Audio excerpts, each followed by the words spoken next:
বন্ধুরা, ঈশ্বরের নাম নিয়ে আজকের দিনটা শুরু করলাম। এখন তো সকাল সকাল উঠতে হচ্ছে, কারণ মেয়ের তো মর্নিং স্কুল শুরু হয়ে গেছে, তাই ওকে পৌঁছে দিয়ে চলে এলাম। ভাতটা বসিয়ে দিয়ে গিয়েছিলাম স্কুলে দিতে। চলো এবার কী রান্না করি দেখি, চা খাই। আজকে স্কুলে যাওয়ার সময় মেয়ে খেয়ে গিয়েছিল ছাতুর শরবত, তার জন্য নিয়েছিলাম 2 চামচ ছাতু, 2টো বাতাসা, অল্প একটু বিট নুন দিয়ে জলে গুলে দিয়েছিলাম।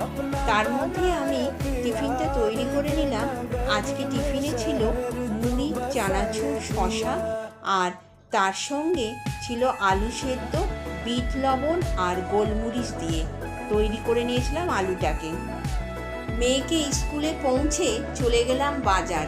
কিছু অল্প সবজি নিয়ে গেছিলাম ফুলের দোকানে। সকালবেলা সাধারণত ফুল কেনা হয় না, কিন্তু স্কুলে পৌঁছে ফুল নিয়ে বাড়ি এলাম। আর দেখো, বাড়িতে এসে আজকে রান্না করে নিলাম।